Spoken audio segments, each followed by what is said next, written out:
It's This Week in Disney for October 24th to October 30th. Oh, I was pulling for the first there. No? Really? No. Well, we still have to talk about Halloween, so that will be a lot of fun. I'll save my turkey jokes and gobblers for next week. Good. I didn't know did you prepare them? No, but now I have a little extra time. I'm so thankful. Yeah, it wouldn't have worked otherwise. Yeah. But it's been a great week. It really has. So much going on. Obviously, those of you following us, like Robert Randolph Band, and totally got to post our VWDW meetup from May. Yeah. Totally awesome. We've had that one in the can for a while. Didn't want to get it out before they had the opportunity to reveal their portion of that journey, but so glad to have dropped it and just reminiscing. The best visit of the summer. Definitely. The best visit of the summer. Well, so much. I can't believe the summer is already gone, and we actually had like a cold snap here that really made us feel like the summer was over. Like but Floridians. It's Florida, so it's gonna get hot again. We're like iguanas dropping out of the trees over the little chill. Yes, we did the winters for, and we're very strong. What, 20 something years of our marriage, and I think we got here and we were like, we had like PTSD from we don't want to go back. No, the first year we were like, oh, so warm and just like totally fun. But I was so excited. Well, we don't need to get into that. That's getting into Christmas. We'll talk about that. Well, it's kind of hard because Christmas is only a week and a day away, right? Yeah. Well, right. Coming in with November, because they'll start decorating the park so quickly. They're able to change things overnight. Yeah. All the Halloween will be, safely put away for all you Halloween fans, of course.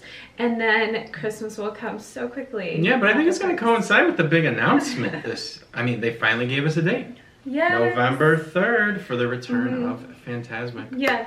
We got our passes, our reservations, as people correctly say. That was kind of crazy. They're already out of reservations at Hollywood Studios. So So we're excited. Sounds good. Yeah. This should be fun, but we're excited for this coming week and all that lies ahead. But let's go back and talk about what happened in the past with Disney. For the most part, it's all in the past. So we'll start off with October 24th, 1919. Robbins Wolcott Barstow Jr. is born in Vermont, Woodstock, Vermont. Okay. So back in 1919. Interesting. Yeah. I mean, because Woodstock is famous for big event. But anyway, he's born, and he is actually an amateur filmmaker. He began making films when he was 12. So if you think of him born in 1919, then that's pretty big accomplishment for a 12-year-old. I think. Yeah. But anyway, there was a big contest in 1956, July of 1956, it was a nationwide contest with Disneyland and Scotch brand tape. Okay. And his son actually won, and you were able to submit these videos, and he had done this video called Disneyland, or film, 16mm film, Disneyland Dream. Now, this is something you can check out on YouTube. Okay. It's really quite famous. Everyone, he used to have people over in his backyard to watch it. Everybody wanted to see it. He did such a great job of encapsulating Disneyland at the time. So this is a wonderful video to go check out on YouTube and kind of experience, Scotch tape mania. Well, I love things that are very set in the time period. So this is, like a time capsule, really. There you go. So you can go watch it and enjoy it from like a family standpoint, not Imagine necessarily. Like you're sitting around your TV in your living room at the time. Yeah. Well, I'm saying like he went and filmed it himself. It wasn't like from production standpoint of trying to get people to come to Disneyland. It was just more you know, pure situation. So love it. Definitely well loved, and yeah, it's really cool. Awesome. And I love that it's on YouTube and you guys can check it out. So go watch it. Awesome. Tell me in the comments if you do watch it, because I love this. Thank you, stuff. YouTube. I mean, really. Yeah. We wouldn't even have that vehicle. I mean, I think of, yes, I don't need to say. Yeah, they made lots of home movies in the Barstow family over the years. Oh, yes, I forgot to mention, they were actually, there was a time period when the Library of Congress added family films, and so their family films were added to the Library of Congress. Wow. So that's also just a neat thing that ties in, and I'm sure this was one of them that was added. So I love it. Really cool. All right, moving on to October 25th, 1924. So another way back one. Billy Barty is born in Millsboro, Pennsylvania. So Billy Barty is really important. One, like the main reason, I think, for us fans of Figment, because he's the voice of Figment. There we go. Really impressive. Yeah. So he was born back in a totally different time, and of course, well, not of course, he actually suffered from dwarfism, and you're gonna know him from lots of other films as well, which we'll talk about. But he was also in the 1990 voice The Rescuers Down Under as Bait Mouse. Okay. Yes. Okay. But most importantly, he's the voice of Figment, an important sequel, which is so cool. Yeah. Yeah. An important sequel. I mean, it was one of the first, if not, it was one of the first that did the CGI so heavily. I mean, really just blew our minds as a sequel. It was like, what? I think it was even direct to video, and it was just like, wow. Yeah, he worked. So the voice in there. So he was in the whole Hollywood scene for many years, and so he dealt with how things were back, because he started as a child and he started acting in films because he wasn't growing as quickly, so they could have him playing roles as like a baby when he was already, 6-9 years old. Really? Even. Yeah, because he had dwarfism. So incredible. Yeah, so he in later years, I just want to mention, he did become like a promotion of rights activism for dwarfism, and we can go into it. There was a lot of things that happened with people back then. Who were, smaller and everything, and it wasn't great, and so he worked for activism for that, and he founded the Little People of America organization to help. Which, I mean, feels so much more comfortable to say. 1957. Yeah, in 1957. So that's incredible. But he was in one of our favorite films, Willow. So we love that film, and new series coming to Disney Plus. Very strong trailer or teaser trailer. So. Okay, but anyway, he played the High Aldwin. Do you remember that role? Yes. Yeah. So you get to hang out with Warwick Davis, which I love him too. He was supposed to come for the Christmas candlelight procession. Yeah, last year, but he didn't. So maybe this year? I don't know. I haven't checked. No, all the announcements. I don't believe he's on it this year. I know, that would be wonderful.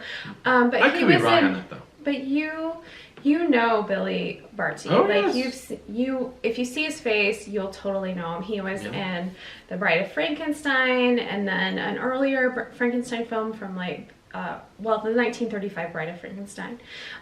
He was actually in The Masters of the Universe as a cameraman. And then as cameraman Noodles McIntosh in Weird Al Yankovic's UHF. Okay. Which is actually a classic film. I was stumbling over my words. Sorry. They have this Wheel of Fish game, and that's so cool. Crazy. Yeah, I know. It's such a good film. I remember it. So he's been in The Golden Girls. He was on 2 episodes of Little House on the Prairie when they had the circus come to town. So he was in so many things, but most importantly, he is our voice of Figment, and he's a really, really good guy, which, it makes you happy when you hear things like when you learn about people's history and their lives. I'm never going to hear the voice the same way. Yeah, he was married to Shirley Bolingbrook in Idaho, and they had 2 children. So they had a good old family life and everything. Just a really nice guy. So, and activist for the right thing that needed activism for sure, for sure. But unfortunately, he passed away in 2000 at 76, which it's a decent. That's a long life. Yeah. 82? 76. 76? I was just doing quick math in my head. Okay. But anyway, we will move on to October 26, 2000. Disneyland presents a special nighttime event called Disney's Villain Divas. Okay. So this was an Enchanted evening in 2000, only one night. It was limited to 500 guests at $150 a person. So it included admission to the park, which usually these events now, you need admission as well. A beverage reception, a festive feast, an opportunity to purchase limited edition villains merchandise and meet the creators and artists of the merchandise, and a commemorative gift. There you go. Yeah. So I was looking this up and I found some of the merchandise on there and it was selling for like $150. Yeah. So you could have made back your ticket price in 2022. A couple times over. Probably. So really neat. And I just thought this was interesting because it was the Disney villains thing. Yeah. And I feel like maybe we think that that's something new that people want, possibly, but this was 2000 and they were already kind of doing that interest around the Halloween time. It is fairly new. Meaning, I can see that they made attempts in the past, but the enthusiasm around it is much better. Oh yeah, the commitment is very high. I mean, even teasing a park, a villain's park, D23. Yeah. So there's definitely a huger interest now, but even in 2000, there was this event for sure.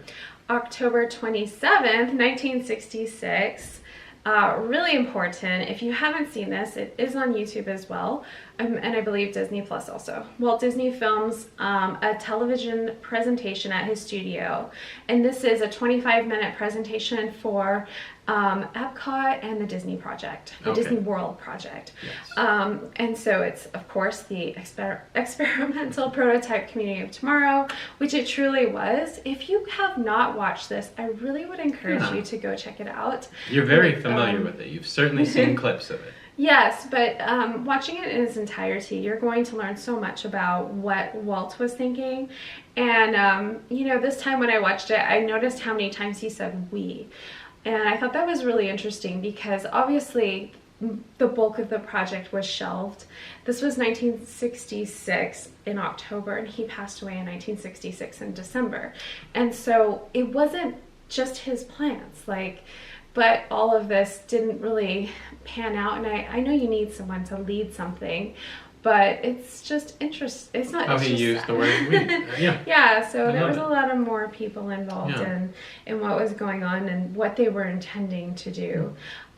Really, the people mover and the vehicles and things like that was so vital to how things would work. And he just emphasizes again, and he did not like automobiles, I do not think, because he just emphasizes there's going to be areas for cars, but it's going to be basically blocked off, and you're going to drive this circle a certain way so that children could walk freely and pedestrians, and there was just all this safety involved, and you didn't have to worry about rogue cars, and which makes sense. I mean, we live in Florida and the driving here is crazy, so some more people movers around might be a great idea. But go check this out. Tell me in the comments what you think if you do watch it all the way through, because I think it's very important. I'd love to chat about it. And then moving on to 1979, Halloween Hysteria. This was a one-night ticketed event on October 27th. And so obviously not on Halloween. This was a Halloween event that wasn't on Halloween. Back then they were celebrating Halloween on the 27th of October. So different times. They didn't always do Halloween on I'm glad they do it the way they do now. Apparently they made a decision and stuck to the one day. But this had some really, really cool bands that I don't really know so well, like Dr. Hook and Dan Chaz's Magical Web of Wizardry and Sea Level, but most importantly it had the police, and this was right before they became a world sensation. So imagine if you there in 79 to see the police. That would be a really cool like flex, don't you think? Yeah.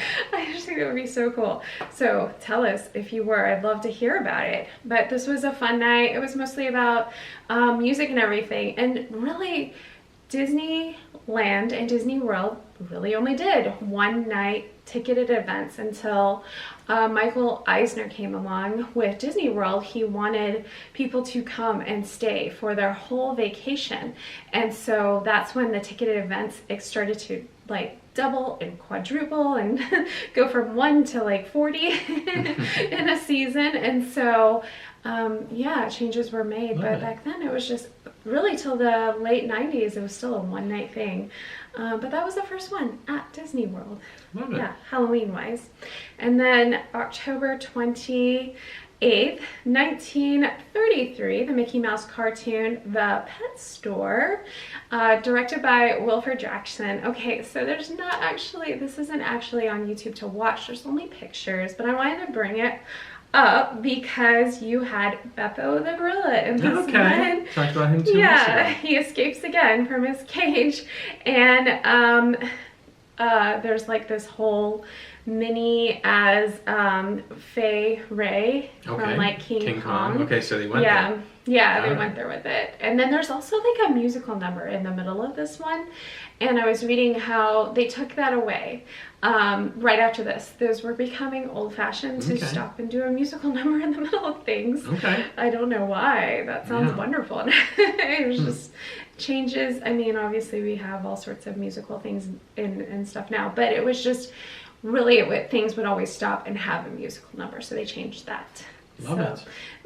Cool thing, I would tell you to check it out. You can see the pictures. There's like a little small clip on YouTube if you want to check that out. And then moving on to October 29th, 1993, Tim Burton's animated The Nightmare Before Christmas debuts. And I just wanted to bring it up because I cannot believe how much this film has like entered into the Disney space. Like it's just, even with new merchandise, it continues to be like neon glow sweatshirt this season. Right, exactly. And more than that, I mean, we were, I think we first saw it at Animal Kingdom, and I was like, wow. I mean, they continue to come up with new Nightmare Before Christmas. They did talk about doing a sequel to this at one point, but I believe Tim Burton prefers not to, which is just fine. Why ruin something that's perfect? But I loved it. As I've said in the past, it was like the first movie that I bought. I had my driver's license and stuff, bought my own ticket for, went and saw it twice, totally evangelized it to my friends and made people go see it. Just loved it. This was way back, so 1993. I went and saw this in the theater, and beforehand we had Chinese food. I didn't finish it, and I took it to the theater and ate it. Back then you really weren't supposed to do that. I was such a little rebel. I just remember eating Chinese food and watching this movie in the theater. So fun. Good memories. I'm pretty sure I had my Doc Martens on back then. Oh my goodness. I've been trying to get her to buy some recently. They're like everywhere. I don't know if it's a seasonal change, but I'm like, and they're on the models, like in the shops, in the mannequins. At Epcot. I almost feel like Disney should have like a line of Doc Martens. There you go, giving Disney ideas again. Well, he's always doing that. So we're not going to go huge into this film, but it's good to talk about it and all the movies we're going to be watching in the next week. We love to. We have traditional Halloween movies we watch every year. Do you guys? I was wondering, like, if we're missing any of the good ones, so comment below if there's any cool Halloween, not too scary hopefully, but we'd love to hear either way. And then moving on to October 30th, 1977, the wonderful World of Disney airs Halloween Hall of Fame. So Hallow Fame. Hollow Screams or something. Is this like a bunch of cartoon clips? Or? Hold on. You're spoiling it. Okay, so Jonathan Winters, do you remember him? Yes, older gentleman. Yeah. Okay. At the time. Well, he plays a bumbling night watchman for Disney Productions, Walt Disney Productions, who uncovers his pumpkinhead alter ego named Jack. Interesting, huh? I thought that was interesting. Yeah. Hiding from Halloween. Well, Baum has Jack Pumpkinhead in Oz as well, so a long time pumpkin associated. Jack is just associated with Halloween, you know? Yeah. But anyway, so Jack is hiding from Halloween in a crystal ball. Okay, so together they show Disney classic cartoons, as Brad was guessing. Trick or Treat, Lonesome Ghost, and The Legend of Sleepy Hollow. Those are all on Disney Plus. So definitely ones we gotta watch in the next week. Absolutely. But I loved when The Wonderful World of Disney and everything, when they did these, they would do these compilation shows for the holidays. Yeah. And so there was no YouTube. There wasn't any opportunity. This was some of these things were before VHS, like not before DVD, you know. So if you wanted to watch them, this was it. This was your night. This is how it happened. Get your old TV guide out and make sure you don't miss it. Everybody had one. 1977. Could you even record it? I don't think. No. Well, some people, but very few. I mean, Beta was there, but no way. Yeah. I mean, DVD players came out when we were kids, so. When we were like young adults. No. Yeah. Like middle school, wasn't it? DVD. I remember the day my teacher had a DVD player. No, I think you mean CD-ROM. Who knows? Or like CD player, but DVD was refresh that memory. DVD was like we can look it up. It was 2000. We'll check on it. Like 2000. It's a debate happening between us. Because I was still buying letterbox VHS in the late 90s. I just have this vivid memory because it was my teacher who did such a good job of teaching us about Edgar Allan Poe. Yeah. She was our literature teacher, and I remember her talking to us about DVDs, so I don't know. Oh, laser discs. Yeah. So like large format Laserdisc. Yes, Laserdisc existed. Maybe that's what she was talking to you about. That was in the early 80s. So like 81, 82. Absolutely. Originally in like hard canisters, but then like open. So beautiful. Yeah. Brad remembers all the technology. Yeah. Well, I had a grandfather that was an early adopter. Yeah. I mean, some people just love the stuff, and like your grandfather, and other people are just like, hold off, we'll wait till we know it's gonna work or whatever. Or the price goes down. But if there aren't early adopters, then the people who sit the fence never get to enjoy it. Definitely. That is so true. It needs to be funded. So important. But you guys, that's it for this week in Disney. Lots to talk about. Really a lot to go watch this week. Yeah, so if you have time, if you've got a cold snap and you don't want to go outside. If you're eating all of that candy. Yeah, you got to eat the candy and watch this. Wait, you won't have it yet. But no, everybody has pre-candy. So you can make the list. Of course from this week. Pre-candy. Yeah. I'm gonna go get some right now. You've had plenty of pre-candy. No, I haven't. Not enough. Okay, we're gonna get some more. But that is it for this week. Thank you guys so much for following along. We are on Instagram if you don't know, and we do have a podcast going if you'd like to listen to us in that format. We do share more on there. And if you would like, please subscribe and hit the like button. We'd appreciate it. But that's it, and we'll see you guys next time. Bye!